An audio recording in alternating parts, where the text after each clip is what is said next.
Tere hommikust kõigile. Mul on hea meel, et taastavast õigusest räägitakse kui uuest meetmest, sellepärast, et ta on enam-vähem sama vana nagu mina. Ja kui miski on uus, siis järelikult on ta noor, järelikult ma olen täiesti noor inimene. Esmalt ma räägin 2 lugu.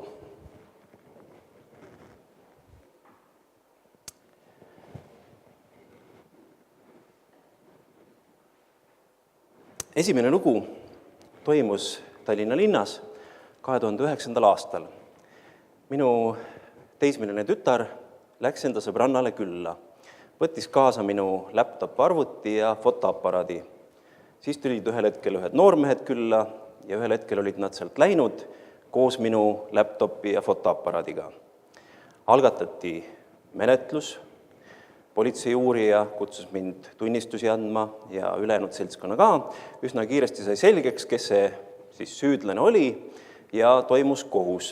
Kõigepealt kohus esimene kord lükati natukene edasi, sellepärast et juhtumisi oli kutsutud vale hooldusõigust omav isik kohtusse, ehk siis tuli välja, et tema, mis see siis nüüd õige termin ongi, esindaja, vanemlik täiskasvanud esindaja, jah, ei olnudki mitte tema ema, vaid hoopis vanaema. Ja teine kord siis oli kohus täitsa juba ametlik ja kõik toimus nii nagu pidi. Poiss mõisteti süüdi, sai tingimisi karistuse, 1,5 aastat vangistust, 1,5 aastat siis tingimisi vangistust, pluss pidi ta mulle kahju hüvitama. Mis te arvate, palju mulle seni hüvitatud on sellest? 0 on õige vastus, jah. Okei, ma näen prokuröri ka siin, jah. Sa mäletad seda juhtumit? Okei, jah. No, mis mul üle jäi, kui kohtuotsus oli jõustunud ja midagi ei laekunud, pöördusin kohtutäituri poole.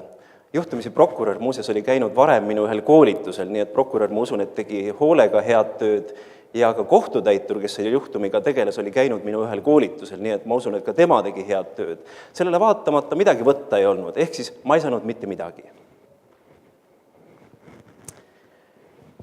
Teine lugu toimus 1976. aastal Elmira linnas, Ontario maakonnas või siis maakonnas Kanadas.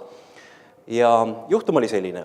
2 noormeest vandaalitsesid tänaval, lõhkusid autosid. Lihtsalt võtsid autod ette ja lõhkusid. No, tuleb selline tuju mõnikord peale, on kellelgi tulnud. Olete kuulnud, et kellelgi on tulnud? Ja okei, no nemad kuulusid nende hulka, ehk siis mitte meie hulka, vaid nende hulka, kellel aeg-ajalt tuleb selline tuju peale. Ja nende kriminaalhooldaja pidi siis tegema kohtule ettekande, et mida siis tema arvates võiks nende noormeestega teha. Nende kriminaalhooldaja oli Mark Jansi, see on see mees. Ja tema oli kuulnud sellisest viisist, kuidas võiks kuritegudele reageerida, et selle asemel, et neid karistada, võiks proovida kahjusid hoopis heastada. Ta tegi kohtunikule ettepaneku. Teeme nii, et saadame need poisid kõigi nende kannatanute juurde, koputavad uksele, lasevad ukse kella ja vabandavad ja küsivad, mis me saame heastamiseks teha. Kohtunik alguses küll kõhkles, et no mismoodi, et ikka peaks nagu kuidagi nagu karistama neid, et mingisuguse korralikuma asja välja mõtlema, vangi panema või rahatrahvi määrama aga siis ta mõtles, et ega poistel nii raha ei ole, mis see rahatrahvist kasu on, et las nad siis lähevad vabandavad. Ja poisid läksidki, käisid kõik need pered läbi, järjest lasid ukse kella, küsisid, et tere, me lõhkusime teie auto ära, mis me nüüd teha saame. Ja lepiti kokku, kuidas nad siis hüvitasid selle kahju, ohvrid said midagi, paljudel juhtudel mitte küll seda, mida nad olid kaotanud, selles mõttes, et poisid ei suutnud seda autot kuidagi taastada, raha neil ei olnud, aga lepiti kokku teistmoodi, kuidas nad siis selle kahju heastavad. Pluss nendest poistest mitte kummastki ei saanud kurjategijat. Need oli 2 tükki, üks oli 18, teine oli 19. Mitte kummastki ei saanud kurjategijat. Nad on pärast ise seda kirjeldanud, et pärast sellist kogemust, no vot kohe kuidagi ei tahtnud enam pätti teha. See oli nii ebameeldiv, nii suur niisugune süü ja vastutuse tunne, kui sa lähed lased selle ukse kella ja küsid, mis ma nüüd saan heastamiseks teha.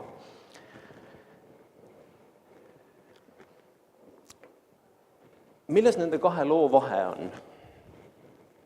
No ühelt poolt on tulemuses vahe, et ühel juhul ohver sai midagi, teisel juhul ei saanud midagi. Aga peamine vahe minu arvates on selles, kuidas me konfliktidele, antud juhul kuriteole üldse reageerime. Ja nüüd igas kultuuris on olemas teatud reageerimise viis.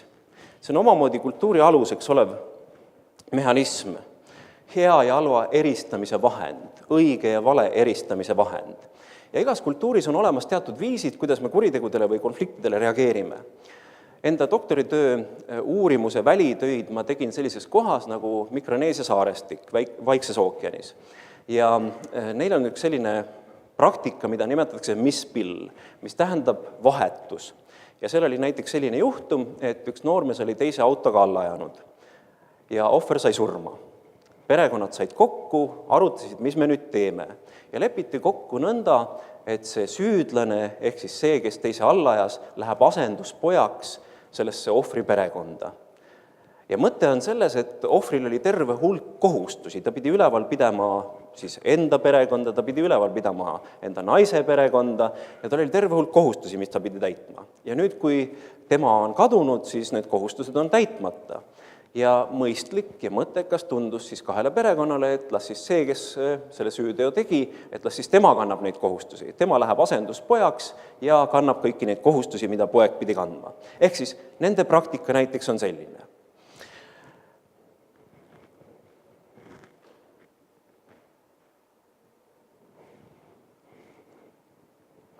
Igas kultuuris on olemas teatud hulk asju, mille kohta me küsimusi ei esita, mis on iseenesest mõistetavad asjad. Ja neid me võime nimetada kultuuridogmadeks. No näiteks meie kultuuris tõenäoliselt on indiviidi väärtus. Inimese individuaalne väärtus on üks dogmasid, mille üle me enam ei aruta. No mis pärast on selline statistika näiteks, et tuleõnnetustes või tulekahjudes saab suur hulk inimesi surma, miks see traagiline on? On sellepärast, et inimene on väärtuslik. See on iseenesest mõistetav dogma. Me ei küsi, et kas nad tegelikult ikka on väärtuslikud. See on asi, mille kohta küsimusi ei sobi enam esitada. Ja see on kultuuridogma. Meie kultuuris on üks dogma, on ka karistamise dogma. See on nii iseenesest mõistetav asi, et kuriteole või siis üldse laiemalt konfliktile peamine reageerimisviis on esitada küsimus, kes on süüdi ja milline on tema süü suurus, et leida talle proportsionaalselt vastav karistus. See algab peale kodust ja perekonnast. Laps on lõhkunud ära lillevaasi, on vaja tuvastada, milline laps süüdi on või oli see koer või kass hoopis ja nüüd talle leida vastav karistus. Koer jääb söögist ilma või laps jääb multikatest ilma. Ja me oleme selle nii omaks võtnud, et me enam tihtilugu ei esita küsimustki, kas see on alati mõistlik ja vajalik. Üks näide selle kohta, miks ma arvan, et ta on dogma, on, et me oleme sidunud karistamise õigluse mõistega.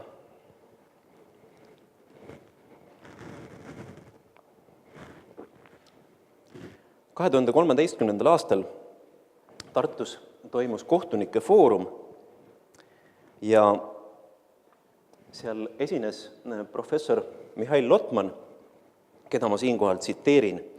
Ta ütles, üldiselt on kohtu prestiiž Eestis võrdlemisi suur, aga teisalt teame, et paljud kohtuotsused ei rahulda meie ühiskondlikku õiglustunnet.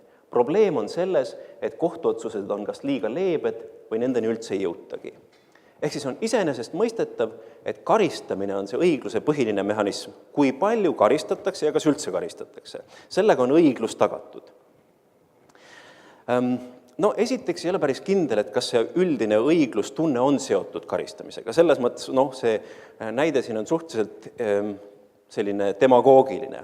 Teiselt poolt on ju ilmselge, et üldine õiglustunne on suhteliselt lihtsalt manipuleeritav. Selle peamine vahend on ilmselt infoväli, milles me elame. Kui te vaatate korraks ajakirjanduses, milliseid lugusid ajakirjandus esitab, ehk siis see on see peamine infovälja mehhanism, meedia, siis peamiselt ju räägitakse kurjategijatest. Veebruarikuus on päev, mida nimetatakse rahvusvaheliseks kuriteoohvrite toetamise päevaks ja ühel aastal sellel päeval ma vaatasin ühte Eesti peavoolu väljaannet, ühte meedia peavoolu väljaannet ja seal oli 5 lugu kurjategijatest, mitte ühtegi lugu ei olnud ohvritest. Ja tavaliselt, kui kurjategijatest kirjutatakse sellest, kui palju keegi karistada sai ja kui palju ta oleks pidanud saama. Ehk siis meil on mingisugune ettekujut sellest, et õiglus on tagatud karistamise mahu järgi. No ma toon jälle võrdlusena näite ühest teisest kultuurist ja see on nüüd seesama kultuur, millest ma enne rääkisin, ehk siis Mikroneesia saarestikus olev rahvastik. Neil näiteks, kui on toimunud 2 inimese vahel mingisugune konflikt, siis küsimus pole üldse selles, kes on süüdi. Mõlemad on rikkunud kogukonna rahu. Järelikult mõlemad peavad vastutama ja peavad selle kahju heastama kogukonnale. See, kumb alustas, ei oma mingit tähtsust. See, kes süüdi on, ei oma mingit tähtsust. Ja karistamise mõte või reageerimise mõte ei ole mitte karistamine või kättemaks, vaid reageerimise mõte on kahju heastamine. Tavaliselt nad siis teevad mingisugust kogukondlikku kasulikku tööd, näiteks üks on see, et nad punuvad köit. Köis on neil peamine ehitus, selline kinnitusvahend, millega ehitatakse maju ja ehitatakse kanuusid ja siis seda teevad nad kahekesi koos. Näiteks läksid õhtul kaklema, mõlemal on silmad sinised, istuvad niimoodi üksteise vastas, punuvad päev otsa köit.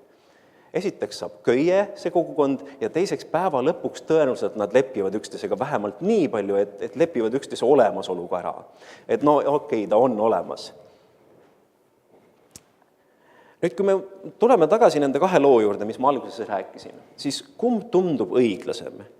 Kas see Tallinna lugu või see Elmira lugu? Ja ma ütlen ausalt, et mina ei tea. Sest lõppude lõpuks on see vaatepunkti või nii-öelda läätsede küsimus. Taastava õiguse nii-öelda vanaisaks peetav Howard Zeer kirjutas raamatu Changing Lenses ehk läätsede vahetamine. Ja kogu mõte on selles, et taastav õigus eeldab teistsugust vaatepunkti. Taastav õigus ei ole ennekõike programmide ega meetodite küsimus, vaid see on ennekõike vaatepunkti küsimus. Kuidas me läheneme konfliktile? Mitte ainult kuritegudele, mitte ainult nii-öelda raskele sellisele konfliktivormile, vaid konfliktile kui sellisele üldse. Ja tegelikult muidugi seal on taustal veel terve hulk teooriaid, alates riigiteooriast, alates inimese käsitlusest, aga kui me need jätame välja, siis võime öelda, et taastav õigus on ennekõike vaatepunkt. Ja selle rakendamise raskus ei seisne mitte meetodite tõenduspõhisuses, et me ei suuda näiteks meetodeid ära tõendada, et see on nüüd efektiivne või mitte efektiivne, küll me suudame. Aga peamine raskus seisneb selles, et kas me oleme valmis teistsugust vaatepunkti omaks võtma. Ja kui Jakko enne ütles seda, et on väidetud, et eestlastele ei sobi, siis ma olen täiesti nõus. Sest, nagu ütles kunagine Riigikohtu esimees Märt Rask, karistamine on eestlaste rahvusreligioon.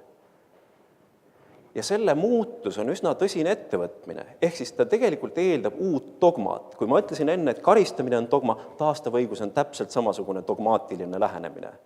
Ta eeldab teatud asjade omaks võtmist, ta eeldab teatud fundamentaalsete põhimõtete omaks võtmist. Ja see vaatepunkt sisaldab selliseid asju, et konfliktile reageerimise kese ei ole mitte süü, vaid on tekkinud kahju. Ehk siis esimene küsimus, näiteks kui seal kodus on lillevaas katkinenud, ei ole mitte see, kes on süüdi, vaid milline kahju on tekkinud. Ja kusjuures kahju taastava õiguse puhul kahju hinnatakse kõigi jaoks, kaasa arvatud selle inimese või kodaniku või isiku jaoks, kes selle süüteo või siis selle kahjuteo on tekitanud. Milline kahju talle endale on tekkinud, millise kahju ta ise endale on tekitanud.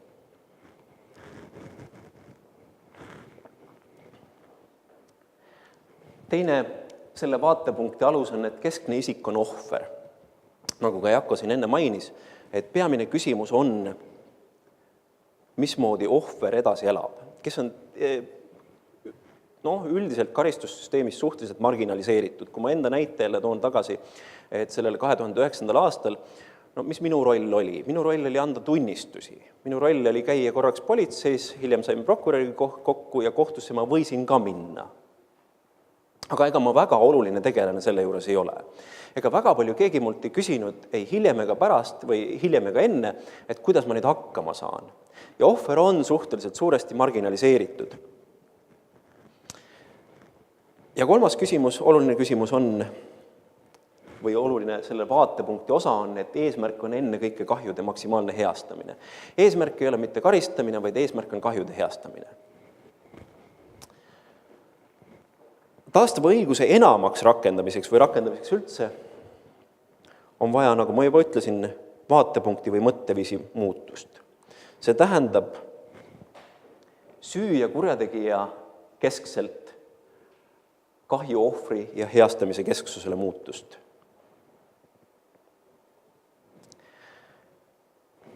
Ja selleks tasub kõigepealt küsida enda jaoks karistamise dogma kohta küsimusi, kuivõrd funktsionaalne see on.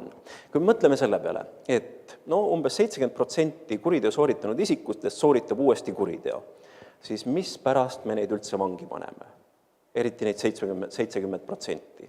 Või veelgi enam, võib-olla peaks küsima, miks me neid üldse välja laseme. Ja me oleme nii harjunud, et meil on euroopalik õigussüsteem, ehk siis me peaksime olema suhteliselt liberaalsed, järelikult me ei saa väga rangeid karistusi rakendada. Aga sellegi poolest ei ole neid ka mõttekas väga välja lasta. Ja ausalt öeldes, kui me esitame neid küsimusi, muutub karistamise selline dogmaatilisus suhteliselt selliseks absurdseks sasipuntraks, et me enam ei saa täpselt ise ka aru, miks me seda teeme. Ja lihtsam on neid küsimusi mitte esitada. Õigupoolest vangistavuse selline suhteliselt suuresti absurdne olemus oli selge juba hiljemalt 18. sajandil. Kui te loete Michel Foucault vangla või vangistuse ajalugu, siis ta näitab seal väga selgelt, et tegelikult vanglate tekke juures juba oli enamus inimesi väga skeptiline selle juures, et vangla tegelikult ei ole efektiivne karistamise vahend. Ja ta on lihtsalt mingis mõttes lihtsam või mugavam vahend. Näiteks me võime küsida endalt, et mis on politsei tegevuse eesmärk? Kes on politseist siin? On keegi? Okei. Ma tavaliselt olen hästi korralik liikleja, päriselt ka. Aga ükskord juhtus, et ületasin kiirust autoga. Politsei pidas mu kinni ja küsis mul dokumendid. Ta oli niisugune vanem, niisugune tore mees oli ja vaatas, et mina ei hakka ka seal eriti vastu vaidlema. Hakkasime juttu rääkima. Ja tema siis tegi seda protokolli, rääkis mulle ilusti, mis toimub ja siis oli protokoll valmis, ma vaatasin, seal oli kirjas, et mul on õigus teada menetluse eesmärki. Ma mõtlesin, et kohe küsin, et mis menetluse eesmärk on. Küsisin tema käest, et mis te siis arvate, et mis selle menetluse eesmärk on. Tema ütles, et lihtsalt öeldes teid karistada. Ma ütlesin, et aga ma mõtlesin ikka, et seal on niisugune pikem perspektiiv ka, et eesmärk võiks olla nagu minu õiguskuulekale käitumisele suunamine. Ta ütles, et ideaalis küll, aga see ei tööta. Ikka tuleb karistada. Miks politsei võiks olemas olla? Kas ta on sellepärast olemas ja kas tema põhifunktsioon võiks olla karistamine või võiks olla midagi muud? Ja see on ennekõike mõtteviisi muutus. Mulle tundub, et see mõtteviis juba natukene muutub ka, sellepärast, et ega midagi pole teha, ka karistusõigussüsteem ei ole eraldiseisev ühiskonnast. Kui ühiskond tervikuna liberaliseerub, siis tõenäoliselt karistusõigussüsteem ja ütleme tervikuna siis kõik, mis on karistamisega seotud või karistusõigusega või õigusega üldse, tuleb vähem või rohkem kaasa. Kusjuures see on omamoodi ju huvitav, kuidas õigussüsteemis arengud toimuvad, et mingites valdkondades liberaliseerumine toimub kiiremini kui teistes valdkondades. Näiteks majandusõigus tõenäoliselt areneb oluliselt liberaalsemas suunas, kui karistusõigus seni on arenenud. Aasta oli vist 94, kui ma jalutasin Tallinnas ühe sõbraga tänaval ringi ja minu ees käis 2 politseinikku. Ja me rääkisime omavahel juttu ja oli ilmselt mingisugune naljakas lugu, mille peale mina hakkasin naerma ja siis politseinik keeras ringi, kes meie ees oli ja küsis, et oli midagi naljakat või? Ja ma mõtlesin, et jah, oli, et me siin omavahel rääkisime juttu ja siis ta ütles, et dokumendid. Ma mõtlesin, et mul ei ole kaasas, ta ütles, et hea küll, et meil on õigus teid 24 tundi kinni pidada isiku tuvastamiseks. Ja siis ma mõtlesin, et mis nagu viga on talle, et võiks nagu rahulikult tänaval kõndida, et tema ees ja mina järel, et pole nagu ju mingit küsimust. Aga ma usun, et tänapäeval selliseid asju enam ei toimu. Ehk siis mulle tundub, et mingisugused nihked ühiskonnas toimuvad juba nii ehk naa. Kas me taastavat õigust rakendame ja selle peale mõtleme või mitte?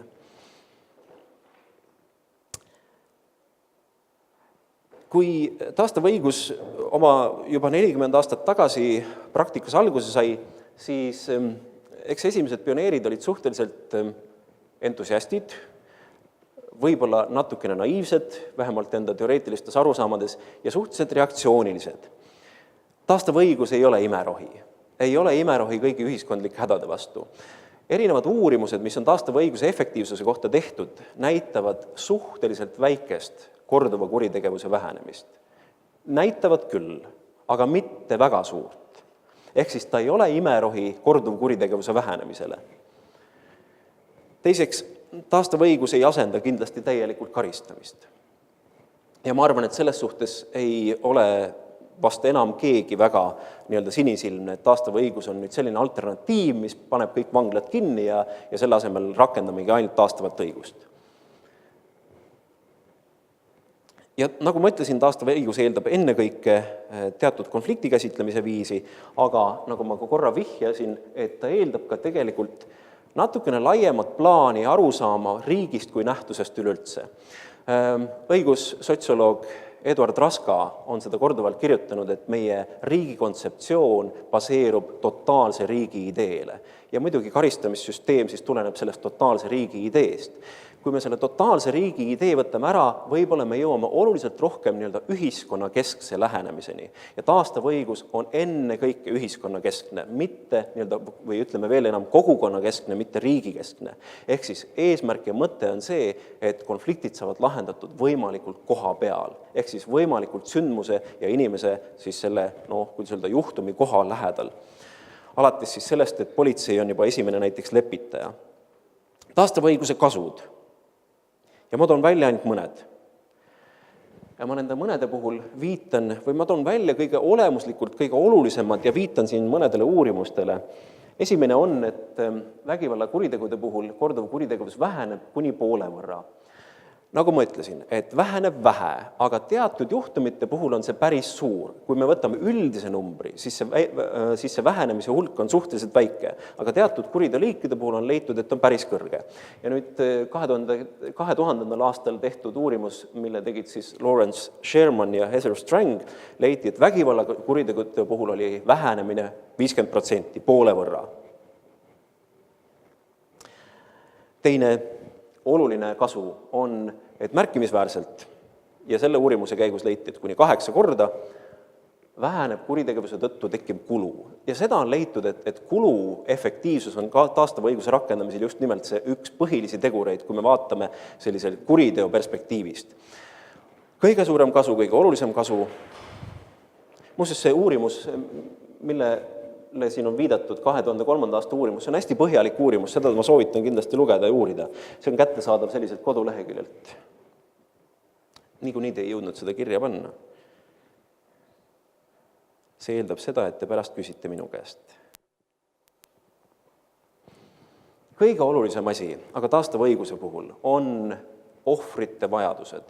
Ja esiteks on leitud seda, et on suurem rahulolu õigussüsteemi ja selle protsessiga, ohver on oluliselt rohkem kaasatud, tal on suurem sõnaõigus, ta on vähem marginaliseeritud, ohver on tõstetud inimesena sündmuse keskmesse. Ja see on oluline, see on taastava õiguse puhul üks olulisemaid kasusid.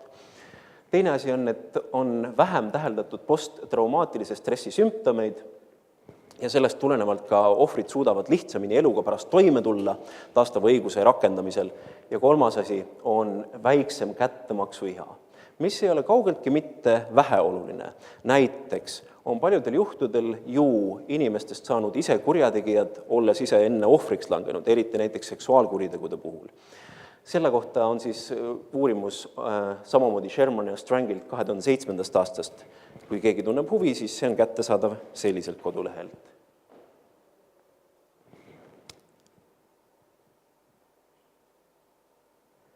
Ja natukene taastava õiguse rakendamisest.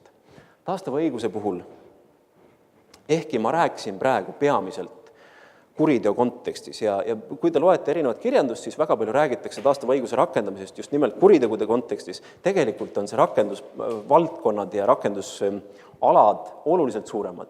Esiteks ajaliselt, konflikti eel ehk siis ennetamiseks, ajal, et kui konflikt on juba kas aktiivne või toimumas või järel. Taastavat õigust on rakendatud ka karistuse järgselt.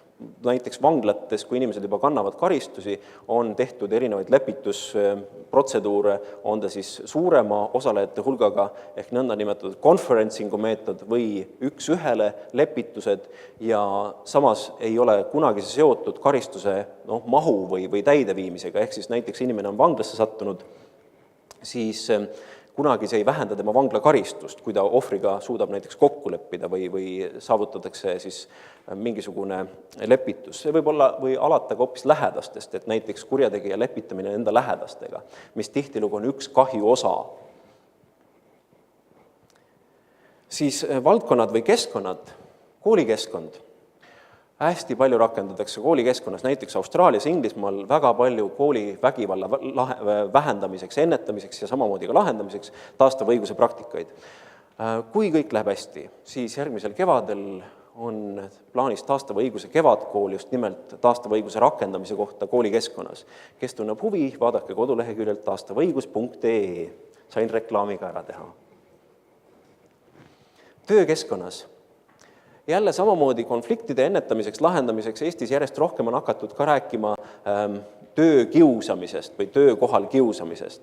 Et väga paljudel juhtudel jällegi Inglismaa, Kesk-Euroopa mõned maad nagu Belgia, Saksamaa näiteks kasutatakse taastavat õigust siis selleks, et töökohal konflikte lahendada ennetada, aga mitte ainult. Väga suur osa töökohtade probleemidest tuleneb näiteks muutustest. Pidevalt erinevad struktuurimuutused, eesmärkide muutused, mis iganes, ja muutustega toimetulekuks kasutatakse näiteks taastava õiguse praktikaid.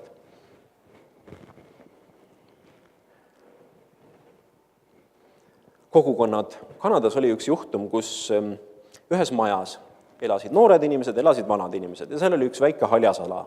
Tahtsid vanad inimesed käia seal linnulaulu kuulamas, aga noored tahtsid kuulata enda maki pealt niimoodi kõvemat muusikat ja rulaga sõita ja kuidagi ei saa omavahel seal hakkama. Ja läks asi päris tõsiseks, et juba seal hakati niimoodi üksteisele halvasti ütlema ja siis ühel hetkel kas siis kohaliku nii-öelda korteriühistu või mingisugune niisugune asjamees võttis seltskonna kokku, kutsus need noored ja vanad kokku, istusid niimoodi ringis koos ja võrdsetel alustel, ehk siis keegi ei olnud olulisem ega tähtsam, ei omanud rohkem õigusi, võrdsetel alustel siis kõik avaldasid oma arvamust, mis me siis nüüd teeme. Jõuti ilusti kokkuleppel, lepiti kokku ajad, millal käivad noored, millal käivad vanad. Ja ei olnud välistatud, et noored võivad ka nendel vanade aegadel käia, aga siis nad ei saanud kõva häälega makki kuulata ja rulaga sõita, siis nad pidid ka vaikselt linnulaulu kuulama. Ja vanad inimesed, kes ka noorte muusikat armastasid, või siis ka noorte aegadel käia. Ja ilusti sai kõik lahendatud, vähe sellest. Inimesed said omavahel tuttavaks ja selline üldine turvalisuse tunne kasvas oluliselt suuremaks. Tekkis tunne, et need on omad inimesed, ma ei pea siin oma pargis kartma. Ma tean, see on meie noorte kamp, tuli vana inimene pimedas, vaatas, need kuulevad makki, ma tean küll seda Jaani ja Jüri. Jalutasid rahulikult pargist läbi.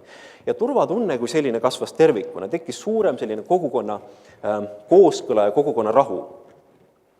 Ja loomulikult õigussüsteem. Aga mitte väheoluline pole ka kodu. Mul oli üks selline juhtum, et üks isa sai teada, et tema poeg ja üks tema sõber süstivad ennast, aga mitte mingisuguseid narkootikume, vaid süstisid, mis asi see nüüd ongi, nii-öelda lihaskasvu hormoone. Tahtsid lihaseid pumbata ja süstisid endale siis mingisuguseid asju musklisse. Ja isa oli alguses šokis, et ta arvas ka, et mine tea, mida nad süstivad, ta tuli välja, et puhtast sportlikust huvist ja vajadusest, et tahavad endale musklit kasvatada, aga isale tundus siiski, et see ei ole kõige ohutum tegevus. Nemad küll ütlesid, et doktor Google õpetas täpselt selgeks, kuidas süsti teha, mingit küsimust ei ole, mingit probleemi ei ole. Ma hiljuti koolitasin arste ja arstid kurtsid, et kõige hullemad on patsiendid, kes on endale ise diagnoosi enne ära pannud, et Google'ist vaatasin, mul on selline haigus, anna ainult retsept mulle. Ja nemad olid ka siis endale vaadanud välja, et Google'is oli täpselt juhend olemas, kuidas süsti teha, kõik on ohutu ja kindel, mingit probleemi pole, et mingit tüsistusi ei teki, aga ikkagi isa ei olnud väga rahul. Poeg jälle ei olnud rahul, et isa selle kuidagi päevavalgele tõi ja ei tulnud mitte temaga kõigepealt rääkima, vaid läks kõigepealt selle sõbra perekonnaga rääkima. Võtsime mõlemad seltskonnad kokku, need mõlemad poisid, mõlemad perekonnad, istusime ringis, rääkisime ära, et mis nüüd ja kuidas ja kes mida arvab. Sai ilusti asi lahendatud. Poisid küll väga rahul ei olnud, et vanemad ikka ei taha, et nad süstiksid ennast ise. Et ei tundunud vanematele kõige turvalisem ja nad ei saanud päris täpselt aru, et mis probleem neil vanematel on nüüd, et ei tohi ise siis endale süsti teha. Aga vähemalt see asi ära räägitud ja see küsimus sai lihtsalt lahendatud ilma selleta, et oleks pidanud kuidagi kellelegi väga vits andma. Nad olid muidugi suured poisid ka juba, ei saanud enam vits anda väga. Ja 2 näidet rakendamise kohta veel. Esimene lugu on pärit Inglismaalt. Mul oli suurepärane võimalus seal jälgida paari lepitusprotsessi ja üks lepitaja rääkis mulle sellise loo. Ühelt vanemalt proualt oli varastatud ära käekott. Siis noormehed jooksid tänaval talle ligi, tõmbasid talt käekotti ära ja lükkasid ta selle käigus pikali. Nii et ta kukkus, natukene sai seal vigastada, tal olid mõned sinikad ja marrastused ja siis poisid saadi kätte ja läksid siis lepitusele. Ja see vanaproua rääkis poistele, et kõige suurem kahju, mis ma kannatasin, oli see, et mul oli rahakotis ühe sõbranna pilt, kes alles hiljuti suri ja see oli mul ainuke pilt temast, ainukene mälestusese. Ja poisid olid täiesti šokis, nad mõtlesid, ma mõtlesin, et raha on kõige hullem asi, mis sa kaotsid või et sa oled vihane, et me sulle haiget tegime, et on sinikad ja marrastused. Ja sa räägid, et pilt oli hoopis see. ja neil tekkis hoopis teistsugune perspektiiv, hoopis inimlikum pilt sellest, kellele nad olid kahju tekitanud ja ka hoopis teine arusaam, mis see kahju tegelikult on, mida nad on teinud. Teine lugu on pärit Kanadast. Kui ma õppisin Kanadas Queensi ülikoolis, siis meie õppeprogrammi raames käis meiega vestlemas üks endine seksuaalkurjategija. No, seksuaalkurjategijate puhul on teada see, et korduvkuritegevusprotsent on väga kõrge. Väga suur hulk seksuaalkurjategijatest sooritab uuesti kuritegusid. Ja see on üsna tõsine probleem. Kanadas oli siis nõnda, et see mees hakkas vanglast välja tulema ja siis see linn, kuhu ta pidi minema, üks väike linnakene, kõik teadsid, et ta hakkab nüüd vabanema, tohutu skandaal. Inimesed tulid plakatitega tänavale, et me ei taha teda siia, aga tal kuskile mujale ka minna polnud, läks ikkagi sinna. Ja nüüd ühelt poolt on kogukond hirmul ja ärevil, et nüüd on lapsed kõik ohus, teiselt poolt see mees tuleb seal vanglast välja, tal ei ole eriti kuskile minna, ta ei julge ka väga tänaval käia, et tullakse kohe ära lintšima. Ja no niisugune pinge on kõigi inimeste vahel. Ja siis ühel inimesel tuli mõte, et teeme sellise tugigrupi. Nimetatakse Circles of Support and Accountability, ehk siis COSA on see lühend. Mis tähendas seda, et mingisuguse sagedusega, mingisuguse ajavahemiku tagant tulid nad kokku, tema andis siis neile aru, nad leppisid selle mehega kokku, et lepime nii kokku. Tuleme kokku, räägime, sina annad meile aru, mis sa teed, kuidas sul läheb, kus sa käid ja nii edasi, ja meie toetame sind, et sa saad siin kogukonnas elada. Ja hakkasidki koos käima mingisuguse sagedusega. Tänaseks päevaks see mees oli 15 aastat vanglast väljas olnud, polnud ühtegi kuritegu sooritanud ja elas samas linnas edasi, kõik said temaga enam-vähem niimoodi hästi läbi ja käisid seal ringis ikka koos ja tema muudkui andis aru ja nemad siis püüdsid teda toetada. Ehk siis üks rakendamise võimalus on ka seksuaalkuritegude vähendamise suhtes või vahendamise jaoks, on siis see Circles of Support and Accountability. See oli kõik, mis ma praegu rääkida jõudsin. Kui te tahate midagi küsida, siis on võimalus seda praegu teha. Kui te tahate hiljem veel midagi lugeda täiendavalt näiteks või esitada küsimusi, siis nagu ma ütlesin, on kodulehekülg, mille nimi on taastavõigus.ee. Soovitan külastada ja küsida ja kommenteerida. Mina tänan tähelepanu eest ja soovin ilusat päeva jätku.